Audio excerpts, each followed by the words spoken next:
s'occuper convenablement de la naissance. Allô? Oui, tu peux continuer, mon père.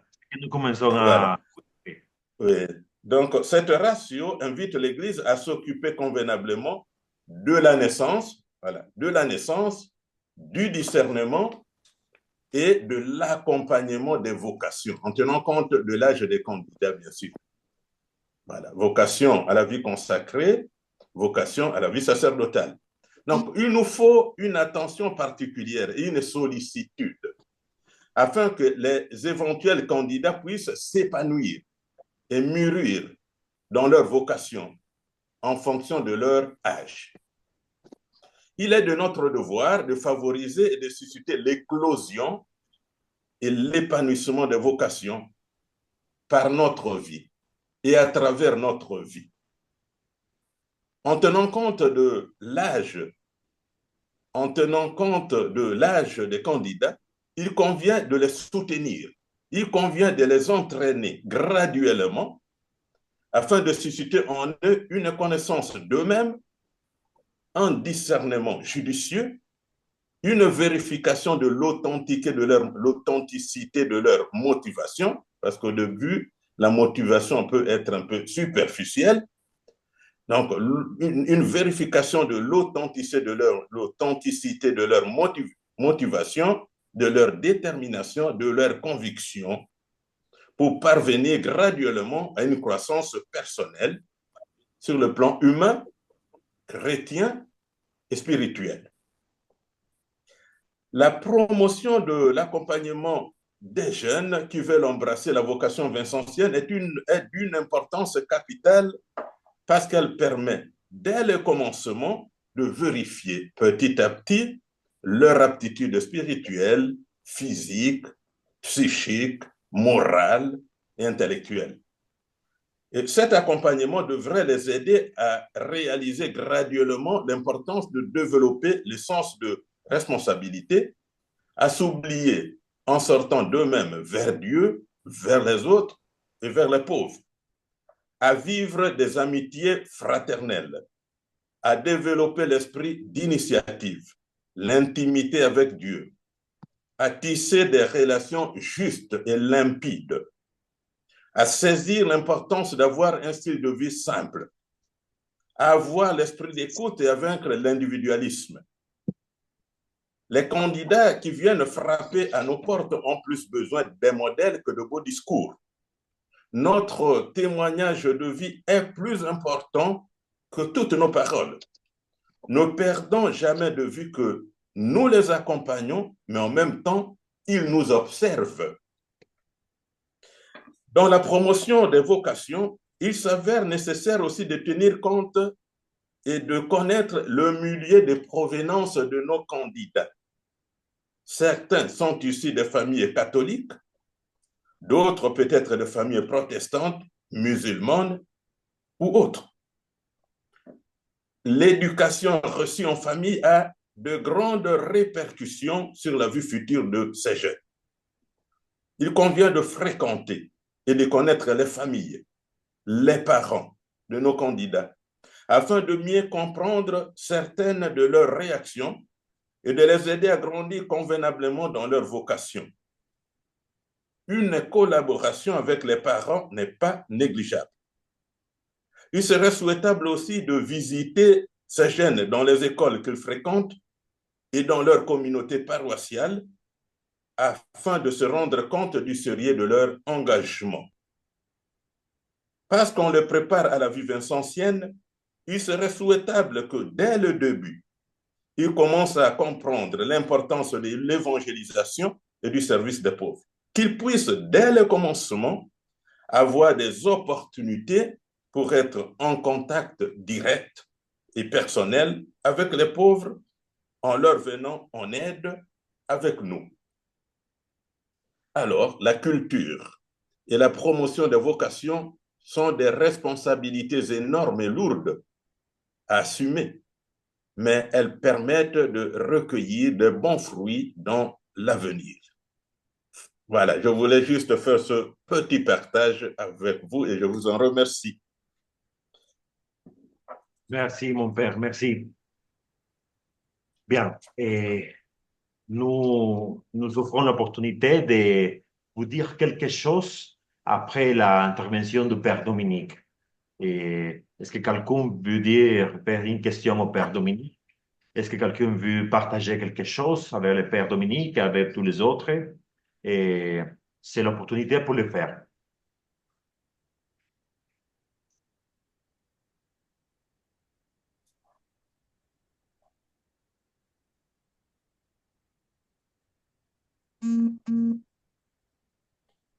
Nous avons le temps pour l'intervention de chacun.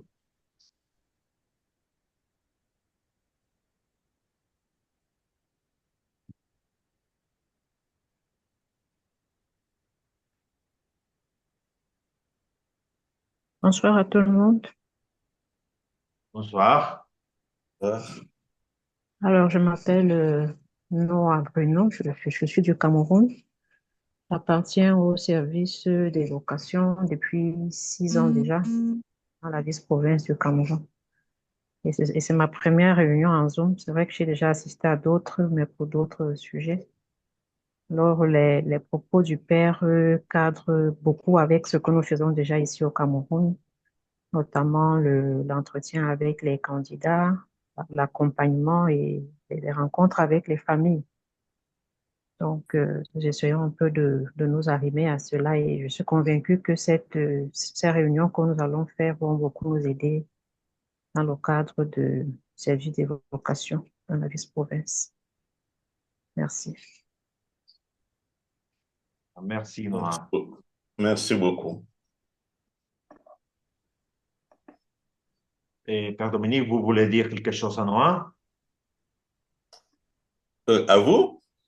Non, on a la participante. Tu veux dire une Non, réponse? non, mais je suis content. Voilà, on abonde vraiment dans le même sens. Moi, je crois qu'il faut vraiment être très proche, une grande proximité. Comme il est dit là, ils sont en train de le faire là au Cameroun, d'être très proche, de savoir rencontrer ces jeunes, de rencontrer les familles, de les accompagner. C'est très important. Quand on les accompagne, on peut comprendre un peu ce qu'ils vivent et on les aide. On les aide.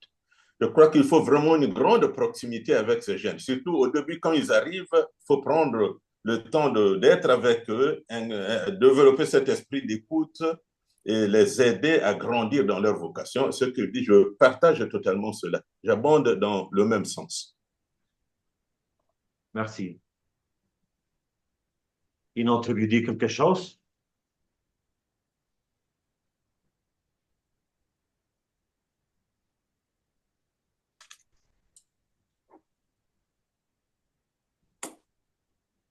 Il n'y a pas Père, beaucoup de questions à poser. Hein. Il c'est faut pas réagir.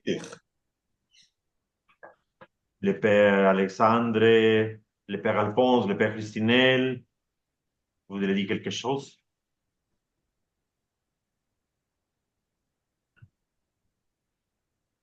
Ben oui, si vous m'entendez, Oui, oui, très bien. Christine, donc de la province de France, voilà, j'arrive dans cette mission. Ce n'est que depuis le mois de début septembre que je suis dans cette mission pour la province de France. Bon, je suis un peu maladroit, peut-être pour l'instant, parce que je ne sais pas trop comment m'y prendre. Surtout quand nous avons c'est le cas aujourd'hui, nous avons l'appel de quelqu'un qui nous vient euh, de la République dominicaine ou des îles de par là, voilà, qui a fait déjà un parcours avec d'autres communautés dans son pays. Et puis, j'ai accepté cette mission pour la province, mais après, je ne sais pas, peut-être vous avez des lumières à me donner, comment vous travaillez avec vos provinces respectives pour l'accueil de ces jeunes, parce qu'il s'agit justement, voilà, pour moi, la rencontre avec les demandeurs, c'est très important, mais après, c'est aussi important de ce que nous pouvons leur dire pour la suite. disons, voilà, des manières de les accueillir, des manières de les accompagner. Je suis tout à fait d'accord. Mais pour moi, je pense qu'il est important quand même de faire place à tous ces demandeurs disons, de vocation pour la congrégation, d'avoir quand même un aperçu un peu de notre vie communautaire. Je ne sais pas en quel ordre ça vient. Bon, tout d'abord, je retiens ce qui est tout à fait normal, la rencontre réelle avec ces personnes, et puis euh, entamer une sorte d'accompagnement, mais aussi pour moi, il est nécessaire d'envisager après un peu de contact aussi avec des communautés, avec notre vie communautaire. Oui, merci beaucoup. Je crois que ces jeunes qui arrivent, vous ne les connaissez peut-être pas, Non, mais effectivement. je suppose que quand on vous les envoie, ils ont été suivis. Ils ont été suivis par quelqu'un, je sais pas, un confrère ou quelqu'un, celui qui les présente, ils ont été un peu suivis. Parce que ce qui est important, c'est de voir un peu quelqu'un arrive, il faut prendre le temps pour le connaître. Parce que pour la vocation, il faut un bon discernement. Et pour faire ce bon discernement, il faut du temps pour connaître ce jeune qui vient. Il vient d'où, il est où, quoi. Tu vois, c'est pourquoi je disais que, par exemple, là en Afrique comme disait, comme on a entendu au Cameroun, on va dans les familles, on va dans des écoles, juste le temps de bien connaître le jeune qui vient entrer chez nous. Et ça, cette étape est très importante parce que quand on ne connaît pas quelqu'un, c'est assez compliqué. Et il faut l'aider. Lui-même, il doit faire le discernement et vous, en l'accompagnant, vous devez l'aider aussi à bien faire ce discernement. Il a une motivation, il faudrait l'aider petit à petit à comprendre, à voir un peu si sa motivation est superficielle et à l'approfondir petit à petit, graduellement, graduellement.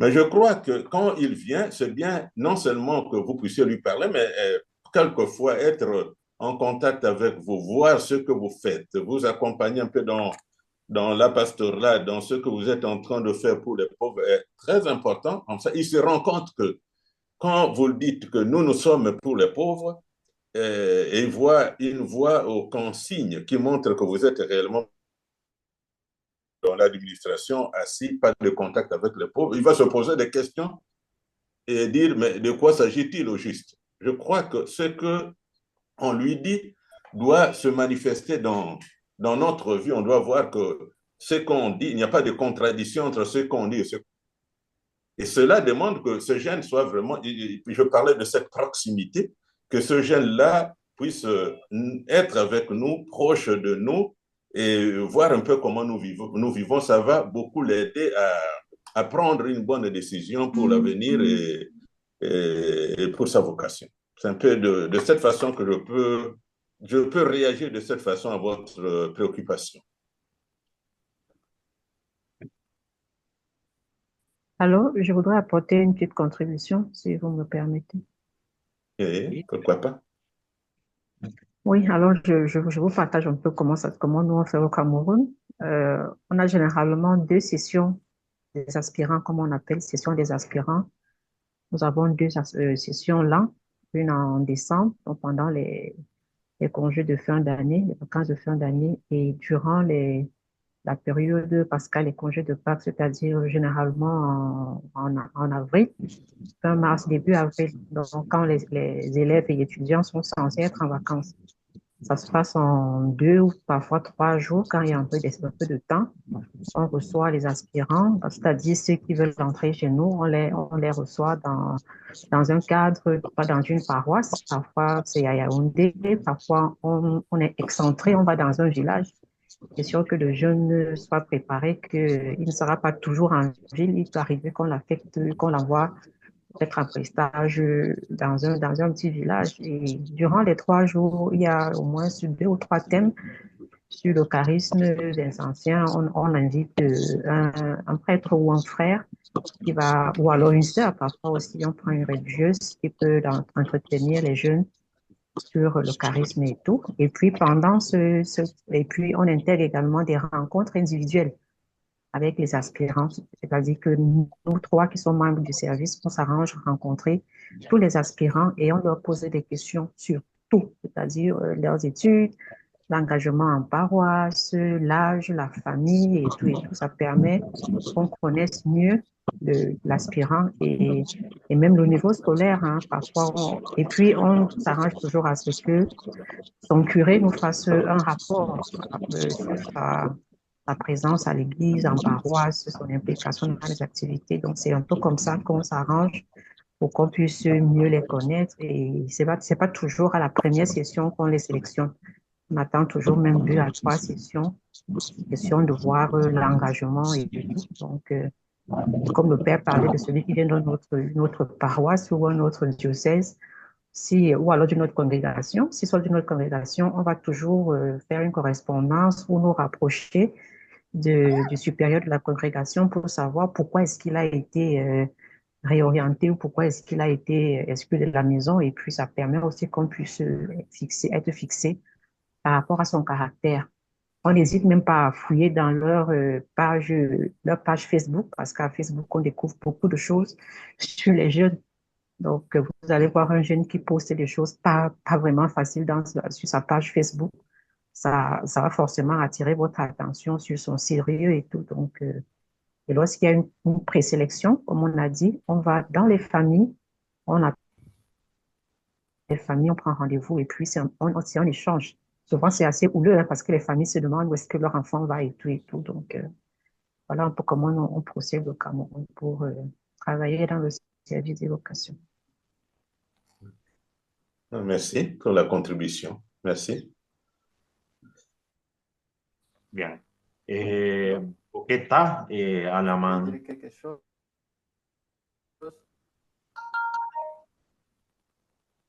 Mon père, et Boqueta?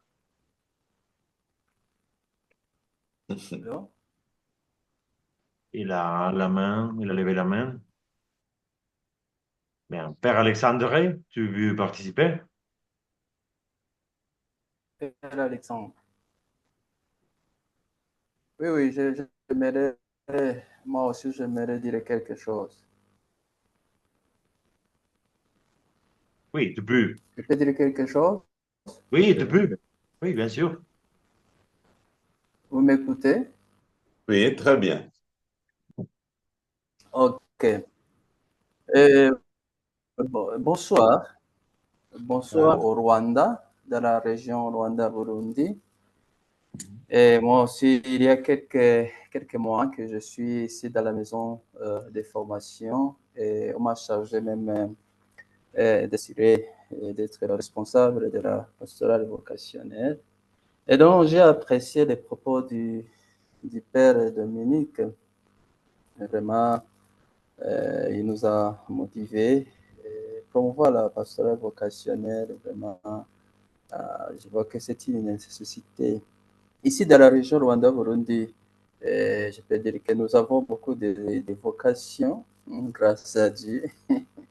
Nous accueillons beaucoup de jeunes venant du Congo, du Rwanda et du Burundi. En voyant, on voit qu'aujourd'hui, il y a beaucoup de vocations dans la partie du Congo, Bukavu et Goma. Mais en voyant des jeunes qui viennent au Rwanda et au Burundi, quand même, on assiste à la diminution. Ici, nous essayons de faire 3 sessions vocationnelles avant d'accepter de jeunes. Et peut-être le problème que moi j'ai observé dans ce jour, que je viens de commencer ma mission, on voit qu'il y a le problème de la langue. Vous m'écoutez? Et très bien, vas-y. Vous m'écoutez? Oui. Oui. Donc, parmi les jeunes que nous accueillons, on voit qu'il y a le problème des langues parce qu'ici au Rwanda, c'est comme si nous sommes bilingues. Donc, dans le séminaire, surtout en philosophie, et nous utilisons quand même le problème des langues, parce que soit il y a des jeunes qui viennent au Congo, qui connaissent bien le français, mais qui ont des problèmes en anglais. Et il y a aussi des jeunes d'ici, au Rwanda, même au Burundi, qui ont des problèmes bon, en français, même en anglais. On voit que le système éducatif ici au Rwanda, même au Burundi, donc il y a beaucoup de difficultés. Mais quand même, nous essayons de les accompagner. Même nous avons instauré, par exemple, 6 mois avant de commencer la propédétique, il y a 6 mois de langue. Donc, nous essayons de préparer ces jeunes en langue, surtout en français et en anglais, avant de commencer la propédétique. Donc, nous essayons, on voit que quand même ça donne des résultats petit à petit. Donc, merci beaucoup, Père Dominique. Ce que j'ai apprécié dans l'accompagnement de jeunes, je vois que le témoignage de vie est très nécessaire. Est très nécessaire, comme le Père Dominique a dit. Nous accompagnons les jeunes, nous essayons de faire tout ce que nous pouvons faire pour les aider, mais les jeunes aussi nous observent quand ils voient que dans la vie communautaire, dans la manière dont nous vivons, nous, comme des missionnaires, ils voient qu'il y a quelque chose qui ne va pas, quand même, ça ne les aide pas. C'est pourquoi, donc, nous essayons, disons, de corriger notre manière, nous, comme des missionnaires, notre manière de vivre la vie communautaire pour attirer beaucoup de jeunes. C'est un changement que nous faisons, mais quand même que nous devons continuer pour pouvoir vraiment promouvoir la pastorale vocationnelle ici et dans la région. Merci beaucoup, c'est ma contribution. Et merci beaucoup, Père. En ce qui concerne les langues, oui, je peux dire dans la congrégation, c'est une nécessité. C'est vraiment une nécessité. Il faut encourager nos jeunes à apprendre les langues. Dans l'avenir, je crois que quand on a des difficultés là, tu vois, dans la congrégation, on a des rencontres. Déjà, au niveau de Rwanda, Koviam, on a des rencontres, et dans des rencontres, on a les deux langues. Koviam, on a le français, on a l'anglais. Mais quand on a maîtrisé les deux langues, on a une grande facilité. Une grande facilité. C'est bien vraiment d'encourager nos jeunes.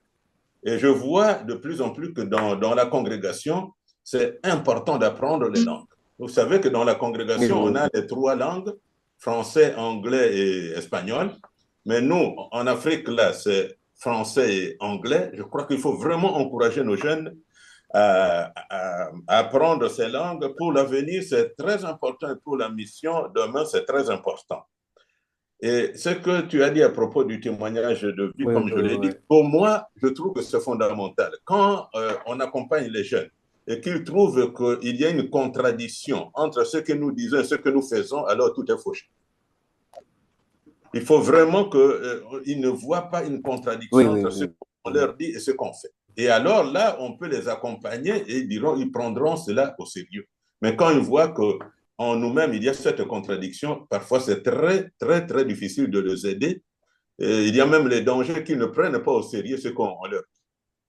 Moi, je crois que le témoignage de vie est très, très, très, très important.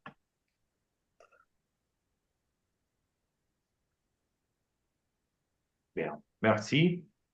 Quelqu'un veut dire quelque chose de plus?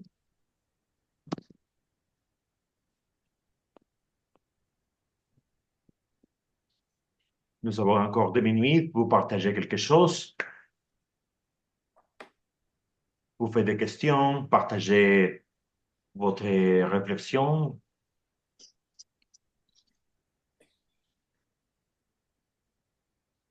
Et oui, mon père est du Cameroun.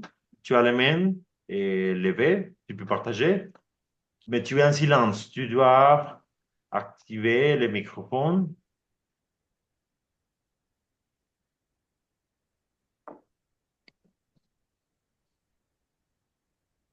Tu es en silence encore. Tu es mute. Pas encore, nous ne nous attendons pas encore. Allô? Oui, oui, oui, déjà, bien sûr. Ah, ce n'est pas au Cameroun, c'est Frère Jean-Claude, Région Rwanda-Burundi. OK. Vous Et- m'écoutez? Oui, Oui, je vais parler pour 2 points. Et je remercie tout d'abord cette occasion de parler sur la culture des vocations dans notre congrégation. Et j'aimerais parler la première fois, comme il a dit dans l'Assemblée générale, on a dit que le Père général nous a motivés qu'il y a 2 poumons dans la congrégation de la mission. J'aimerais aussi l'appeler dans la culture des vocations aussi qu'on doit aussi encourager le frère. Parce qu'on voit que de plus en plus, au fur et à mesure du temps, on voit que les frères diminuent, même dans les maisons de formation partout dans le monde. Et je regarde les statistiques, que ce soit ici en Afrique, on voit que vraiment les frères sont peu moins nombreux. Et ça nous demande aussi de faire un effort pour qu'il y ait des frères dans notre congrégation. Et j'invite aussi ceux qui sont dans la formation de s'impliquer pour qu'il y ait des frères dans notre congrégation. Et deuxièmement, j'aimerais aussi parler quelque chose sur la vérification des motivations de nos jeunes. Il y a des fois que les jeunes qui viennent nous fréquenter, il y a des fois qu'il y a des fausses motivations. C'est au formateur qui doit vérifier s'il y a des vraies motivations pour que dès le début, le jeune doit vraiment comprendre comment et pourquoi il est venu dans la congrégation, pourquoi il est venu consacrer sa vie pour les pauvres. Il doit comprendre ça dès le début pour que le futur va être meilleur. C'est ça que je voudrais aussi qu'on doit vérifier aussi si les vraies motivations, s'il y a les vraies motivations ou bien s'il y a les fausses motivations. Merci. Merci beaucoup, mon frère. Je crois que le Père général a bien dit, la congrégation doit respirer avec ses 2 poumons. Et j'ai bien dit, les 2 poumons sont, on a des pères, on a des frères. Et si vous lisez le 11 points du Père général, il le dit clairement. Il dit, mais voilà, maintenant, quand on dit quelle est votre congrégation, nous sommes les pères lazaristes. Quand on dit on est père lazariste, ça veut dire qu'il n'y a pas de frères. Il ne faut pas dire nous sommes les pères lazaristes. Nous sommes les missionnaires lazaristes. Et quand on entend missionnaire lazariste, pour nous, il y a des pères, il y a des frères. Et dans beaucoup le Père général le dit bien, que ce soit en espagnol, en français, très souvent Père lazariste. Et on a parfois l'impression qu'on ne semble pas reconnaître la place de frère dans cela. Il demande déjà de changer cette mentalité. Le Père général insiste beaucoup sur ça. Je crois que dans la culture de vocation, promotion de vocation, il faudrait que ceux qui accompagnent les jeunes puissent présenter positivement la vocation de frère. À un certain moment, on a eu l'impression qu'on ne présentait pas toujours positivement la vocation de frère. On donnait l'impression qu'un frère, c'est quelqu'un qui n'a pas étudié, qui n'a pas la capacité de faire ceci, alors il fait juste ce qui est d'ordre matériel. Non. Aujourd'hui, il faut présenter les choses autrement. Nous connaissons des congrégations, il n'y a pas de prêtres, il n'y a que de frères, et de frères sont des professeurs dans des universités, ils sont de médecins, ils sont ceux qui sont en train de réaliser louable. Nous devons présenter positivement la vocation de frère. Et quand dans le groupe de vocation, quand on est là, qu'on ne parle pas uniquement, pour nous, les Vincentiens, qu'on ne parle pas uniquement des pères, qu'on parle également de frères. Vous voyez, quand on ne présente pas positivement la vocation de frère, il ne faut pas être étonné qu'à un certain moment, quelqu'un qui s'est présenté comme frère, il avance d'un coup, il dit non, moi je suis aussi intelligent, je veux devenir père. Il change, il veut devenir père, il dit maintenant je ne veux plus être frère parce que je me sens un peu sous-estimé, mais je suis aussi intelligent, je veux devenir père. Ouais, ça arrive très souvent, ça dépend de la façon dont on présente cette vocation de frère là où nous sommes. En ce qui concerne la motivation, quand les jeunes arrivent, on ne doit pas se montrer très exigeant. Au début, il faut tenir compte de l'âge de ces jeunes qui viennent. Un jeune peut venir avec avec des motivations très superficielles, mais avec l'accompagnement. Vous voyez, je mets l'accent sur l'accompagnement. Avec l'accompagnement, il faut aider le jeune à comprendre que cette façon de voir n'est pas juste. Quelqu'un peut venir parce que j'ai entendu des gens, quand j'étais encore chez moi, il y a quelqu'un qui venait, il disait, moi je veux devenir prêtre parce que là, je peux manger 3 fois par jour. Bon. Si on a comme motivation de devenir prêtre parce qu'on va manger 3 fois par jour, mais il peut venir avec ça, mais en arrivant là, celui qui l'accompagne se dit, mais tu es là dans le matériel. Voilà. Le problème, c'est si tu commences à expliquer, et il peut passer d'une motivation très superficielle à une motivation plus profonde. Et Vincent de Paul lui-même, au début, n'avait pas une idée claire non plus du sacerdoce, mais regarde un peu quand il y a eu conversion, ce qu'il est devenu. Mais là, pour nos jeunes, il faut qu'on les accompagne. Nous vivons dans une société, comme je le dis, qui a, dans certaines de nos valeurs, on voit que la société est en train de nous présenter beaucoup d'idéologies, une autre façon de voir le monde, mais il faudrait que nous, on puisse bien accompagner les jeunes et qu'on les aide à bien saisir le vrai sens de la vie et de la vocation. Ce n'est que dans ce sens qu'on peut mieux préparer l'avenir de ce jeune. Je voudrais dire aussi quelque chose sur le sujet des frères parce que, oui, comme l'a dit déjà le Père Dominique, le Père supérieur général, il est très intéressé pour les 2 pôlements de la congrégation. Alors, la semaine prochaine, nous ferons, pour sollicitude du Père général, et la convocation, pour une meeting, une réunion virtuelle avec tous les frères de la congrégation, pour les écouter à tous sur la question de la pastorale de vocation, de la vocation des frères dans la congrégation. Parce que, oui, nous sommes intéressés, oui, mais il faut les écouter. Écouter qu'est-ce qu'ils pensent sur la besoin de la promotion de sa propre vocation dans la congrégation. Alors, le jour 29 de novembre, nous aurons la réunion avec les frères de la congrégation. La semaine prochaine, nous attendons envoyer l'invitation à tous les frères de la congrégation. Et c'est aussi un moment important pour les écouteurs, pour penser surtout qu'est-ce que nous pouvons aider et qu'est-ce que nous pouvons faire sur la vocation de frères aujourd'hui, que c'est un besoin. Oui. Bien, est-ce qu'il y a une dernière participation, une dernière question? Quelqu'un veut dire quelque chose?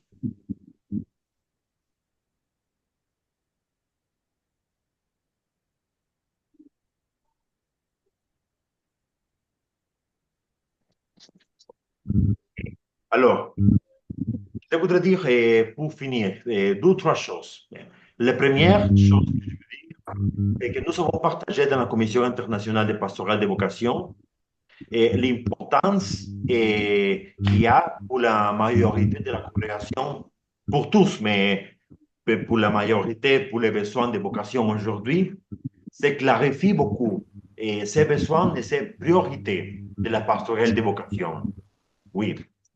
Mais aussi, il faut dire qu'il y a beaucoup de différences entre les provinces et aussi dans une même province des réalités qui nous donnent le travail un peu dans l'adaptation de la réalité pour l'accompagnement de vocation, oui.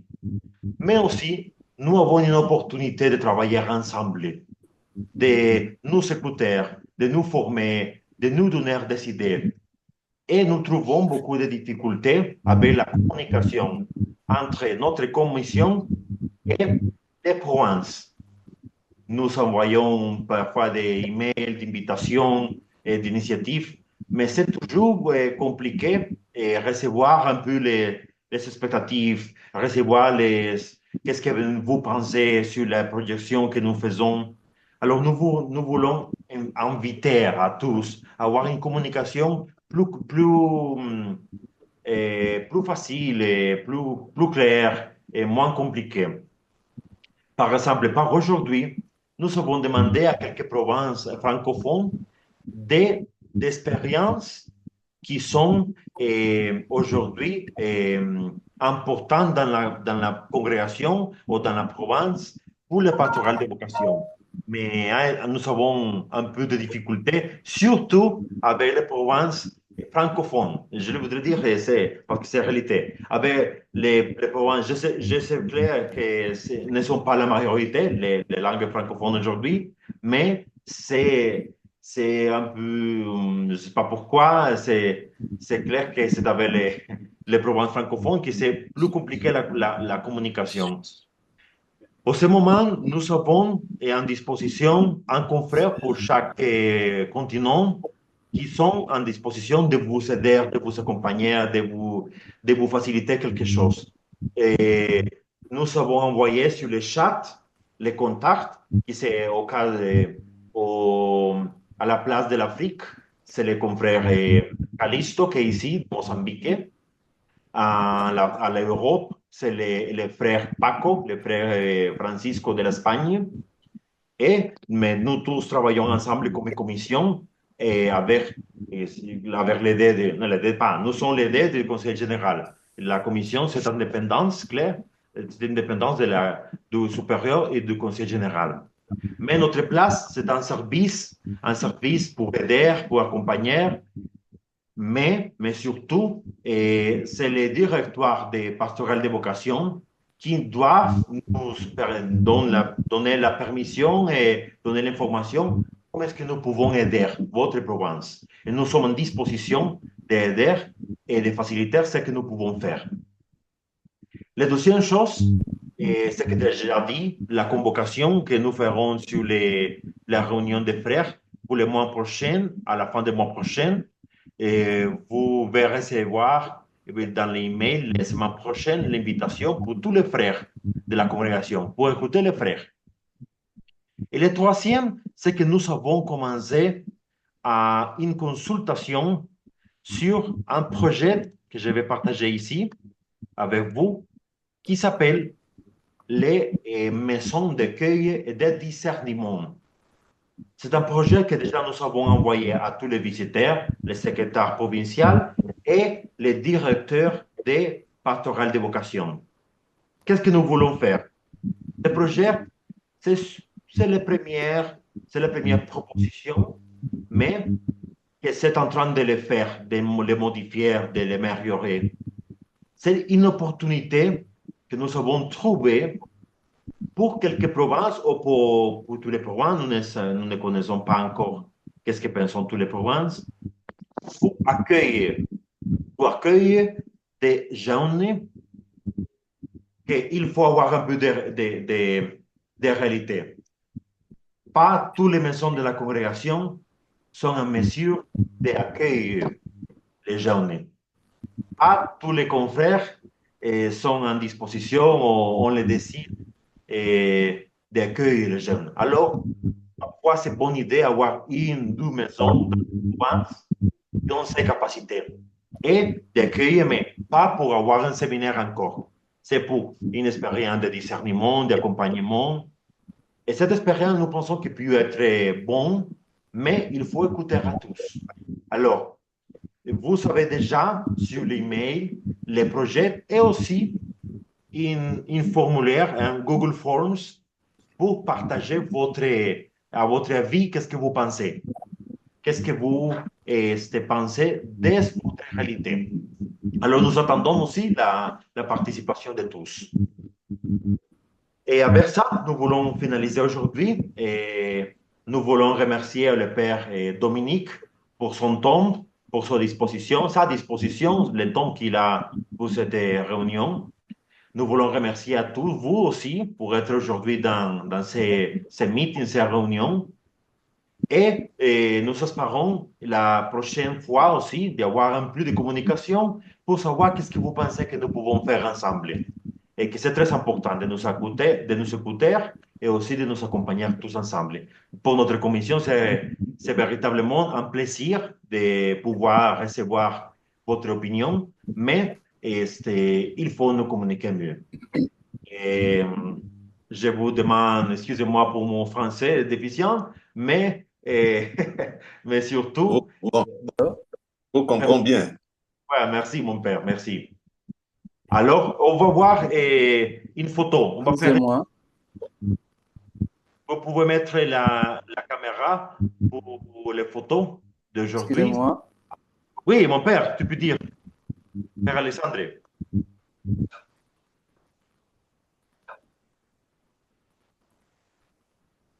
peux Oui, dire. j'avais une suggestion ou un souhait. Si c'est possible, par exemple, de créer un groupe WhatsApp, je ne sais pas, pour pouvoir quand même, par exemple, pour pouvoir partager quelques expériences ou bien comment, par exemple, le rapport de réunion que nous venons de faire. Si on peut créer quelque chose comme ça qui peut nous unir, réunir pour pouvoir partager, ça serait bien. C'est mon souhait. Ok, c'est une bonne idée, oui. En espagnol, existe un groupe de chat de confrères qui sont intéressés pour la pastorale de vocation. C'est vrai. Et je pense que nous pouvons faire aussi les mêmes choses en anglais et en français. Oui, nous pouvons le faire. Le père Callisto, je pense qu'il a les numéros de téléphone de la plupart des confrères de l'Afrique qui travaillent la pastorale de vocation. Le frère Paco, il a de l'Europe. Alors, nous pouvons faire les groupes et commencer à faire la diffusion pour partager des matériels, des initiatives. C'est une très bonne idée, oui.